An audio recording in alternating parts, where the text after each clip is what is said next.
Hey everybody, Billy Watkins here with another episode of The Whole Package by Premier Packaging. I've got Wali Shaheed, site manufacturing manager That is it. with Premier. Yes, absolutely. How you doing, sir? I'm doing wonderful. How are you? I couldn't be better. I am in Southern California here with you. Yes. In our nice little manufacturing facility. How long have we been working here? This site is just close to 2 years. So very new. So we were Yes. starting this right at the end of the pandemic, Yes. I guess, right? Here in Rancho, Cucamonga. We usually like to start these little podcasts by asking a little bit about yourself, where you came from. Well, I'm born and raised in LA. Okay. Worked in the family business for a while. What was the family business? My father owned mechanic shops. Okay. And so I did that. And then I found my way into the corrugated world some 30 years ago. Okay. And here I Big am. sprawling world of corrugated as it is. It's amazing. So you've worked at a lot of places, a lot of competitors, probably. Absolutely. Integrateds, all that good stuff. Absolutely, yes. What kind of specific things were you doing? A little bit of everything on a machine, or what? Yeah, initially, you start at the bottom, and somehow I worked my way through and became part of the safety department. And ultimately, at that particular first stop, I ended up with 56 plants that I had environmental health and safety for across the United States. So I did a lot of traveling. Wasn't my goal. Kind of got into it and Yeah. loved it, and then I worked for OSHA during that time to secure a relationship with them as well for our facilities. Somebody like myself who typically travels a lot for work. Did you like the travel? Did it get old? I learned something that I don't know that I would have learned otherwise without doing it. Well, wow, this is a beautiful country. Oh yeah. I've been to a lot of places, and because in our industry, almost all facilities are right next to a train depot or rail line. Right. So we're in the boonies quite often Yeah. with some of these plants, and it was just shocking how lovely our country is from top to bottom. It is indeed, and like this is a place I always enjoy coming, and have been fortunate to see a lot of it, and completely agree with you. Let's back up here a little bit, because I was out in the lobby and you were talking to folks, and I heard you mention a fact that struck me as pretty interesting. You grew up with 9 sisters, right? I have a total of 9. I didn't grow up with all of them because some of them came later. Okay. But nonetheless, I have relationships with all of them. I'm big brother, although I have older brother. He's the oldest. I'm the big brother. So yes, But 9 sisters in the family. 9 sisters, 2 brothers. So you were screwed from the get go, right? How could you? Day one, yes, absolutely. That's awesome. A big family. And how long were you in Los Angeles? I was in Los Angeles till '99. Yeah. And then I moved out to the Inland Empire where we are. Well, we've talked about it. It's kind of a cool place because you're in between everything. You're close to everything. Absolutely. What do you like to do out here? What's in your free time? I have a bit of a golf addiction. Oh, okay. Yeah, absolutely. Love to golf, and then just kind of hanging out, comedy shows, things like that. It's a good addiction to have. Mm-hmm. It is definitely an investment in time and money and frustration. Facts. That is absolute fact. So how through all of this, how did you wind up at Premier?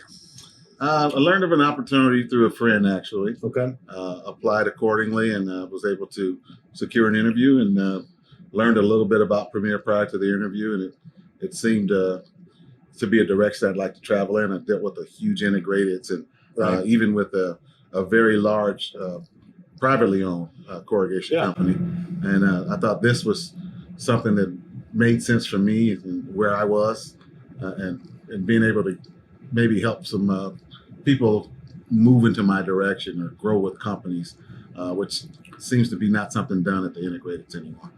So, having the experience in the larger companies and the integrateds, that sort of thing, coming to Premier, what have you seen is the difference? It's an odd situation in that I had quite a few levels of management above me that were in the same facility that I was in, and some of those integrateds, and no decisions were ever made. It was hard to even find time to have conversations. Right. I'm out here in California, and everybody else is on me, but I have no issue with getting answers. So being the size that we are and the level of communication that we work through, particularly with Ryan Benningfield, has been great for me. And I think I can actually, communicate better with my people. If my people have a question for me, if I don't know the answer, I can get the answer. I don't have to give them an appeasement versus the truth. You know what I mean? If the answer is no, it's no. But I can tell them that with a surety that it's no, and the reasons usually. It's funny, and I've only been here for 2 hours or so, but it's become readily apparent to me the atmosphere and the environment here, and the level of kind of proximity of working with everyone in the building, and the amount of communication. It's been pretty impressive to see so far. So that's a testament. Thank you very much. That's extremely important to us. I worked one time, if you don't mind me just getting off subject, maybe a little bit. One time we had a general manager who came into the plant every day, and I would hear people, "Hey, does he still work here?" Because there was never communication. I talk to every single person in this plant every single day. I go out my way to talk to both shifts, and we have a really good camaraderie. A lot of young people, so it's important for them to understand that as a young person that they matter as well. They're just not some 19-year-old who may have made a bad decision. Right. You know what I mean? It's funny talking about that. It's a heck of an industry. If someone's just stumbled upon this podcast late at night looking for a career choice, it is a heck of an industry to get into, and of growth and opportunity. You're starting out at the bottom and then being able to work your way up to supervisor, manager, that sort Absolutely. of thing. Crazy to think about. Let's talk a little bit specifically about this site. This manufacturing site for Premier. What have we got, about 40, 50 people here? Or? About that, yes. I won't. Maybe they'll cut this out, but can we talk about the parking? Yes, we can. Good. Yes. Good luck. Next question. What kind of machines do we have working here? I was fortunate enough to go out briefly and see, but let's talk about what we have. Well, we have 2 polymer bagging machines, 2 bubble wrap bagging machines. We have a J&L, which is a folder gluer, which is an impressive machine. I could stand there and watch it run all day. And then what else? The J&L, we also have the die cut, and we also have the Flexo. Die cut's what we call 66-inch. Flexo is 37-inch. What you get is normally, quite often, what we run off the 6/6 die cut goes over to the J&L. Yep. It cuts it and shapes it and everything over at the 66, and then it goes over to the J&L to be folded and glued. And then you have up the middle, which is our 37-inch Flexo. Our 37-inch Flexo can do all of that, but it can't do everything, because some boxes are too big or too intricate in its folding. So the 37 will do that. Will not only cut it, die cut it, it'll print top and bottom. Oh yeah, you're doing inside print, right? Yeah, absolutely. Yeah. And then it'll fold it and glue it as well. Awesome. So it's the right grouping for sure. Very cool. Certainly, you've got a breadth of capabilities for our customers. Which one's what's the newest thing out there? Is it the J&L would be the newest one we have. I believe all of our facilities have a J&L. Most of them are fairly new, but it's a huge machine for us, in particular for certain products that we run a lot of, as a matter of fact. Yes. Yeah, just looking at it, you realize that's high volume right Yes, there. Yeah. absolutely. Are we known for making anything in particular? Maybe not customer oriented, but types of product. I think that question would be: is there anything we can't run? Okay. We'll run it. We'll run it. Okay. We'll run it. We will do whatever we have to do to get the customer what it is that customer needs. Right answer. Yeah. Premier, I believe, has been fairly strategic in locating our production facilities across the country so we can get product to our customers quickly. Are we primarily servicing customers in California with this site? What are we doing? Well, I mean, I think that's the initial goal, is to ensure that we can locally distribute whatever boxes are needed for whatever depots that are on the West Coast. But Premier doesn't limit themselves that way. If for some reason we have the ability to run a box to get it to the customer quicker than maybe one of our other facilities that may be geographically closer to them, then they're not going to hesitate to have me run that box Right. to satisfy the customer needs.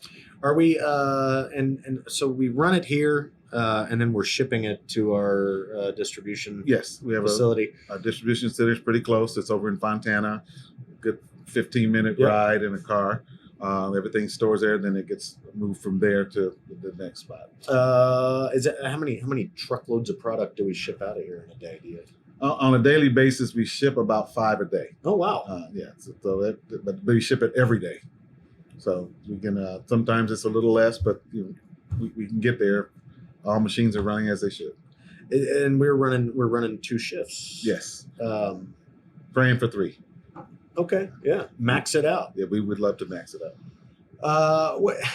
I'm assuming it's kind of a goofy question because I think the answer is yes. But I mean, how important is just-in-time delivery for our customers? Is it?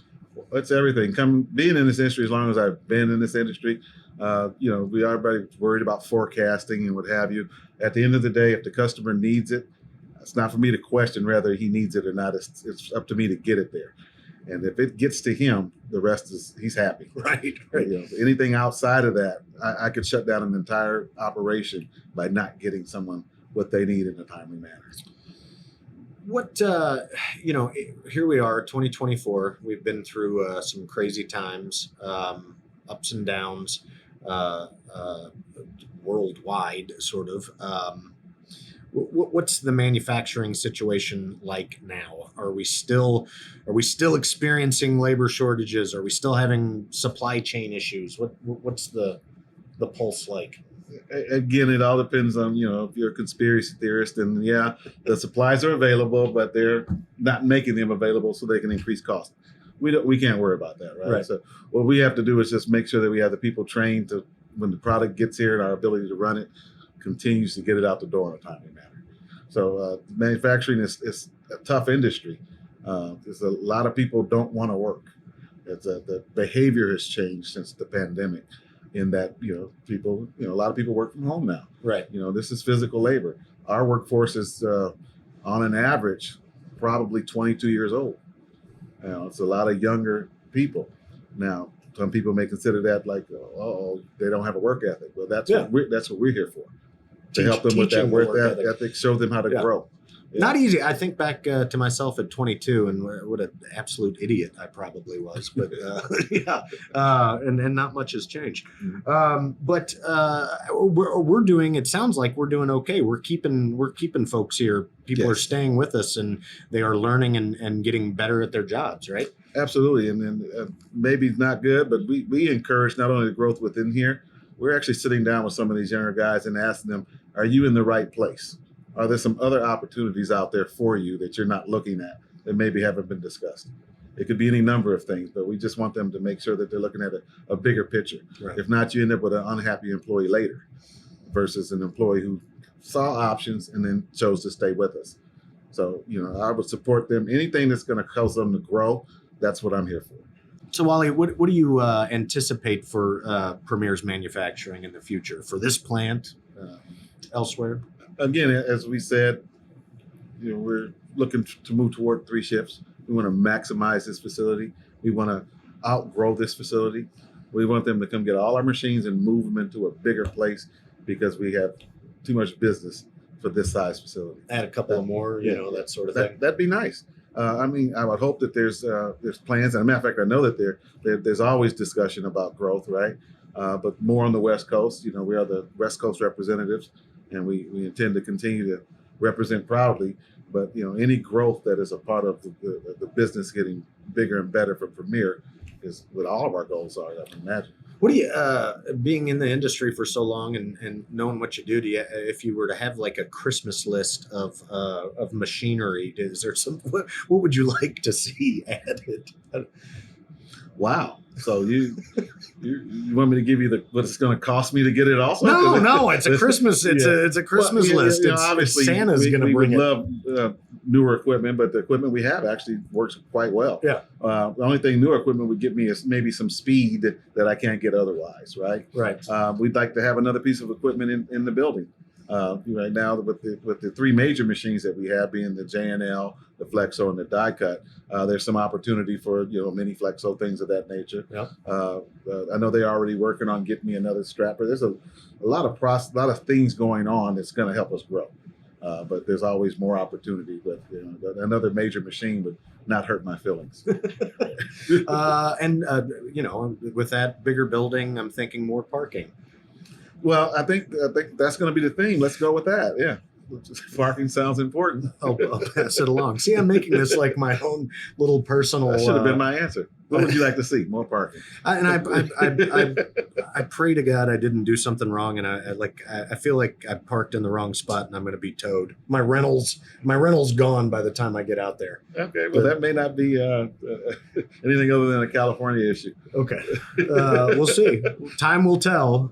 When I get out of here, if you hear me yell, I'll be Ubering it back to the hotel. Yeah, all these properties are actually owned by the same person, so it's all good. Wally, thank you very much. It was good talking to you. Are we done? I think we're done. Unless have I left something out? I had a sonnet I wanted to. No, okay. We've had a lot of things. We've never had poetry on the podcast. You are prepared for my poetry. We've had people singing. We've had but never poetry. Wali Shaheed, everybody. Manufacturing site manager for Premier Packaging here in Rancho, Cucamonga, California. I am Billy Watkins, your host of the Whole Package by Premier Packaging. Bye-bye until next time. Do you have comments, questions, or ideas about this topic? If so, we'd like to hear from you. Please visit primpack.com/podcast to let us know what you think. Thanks.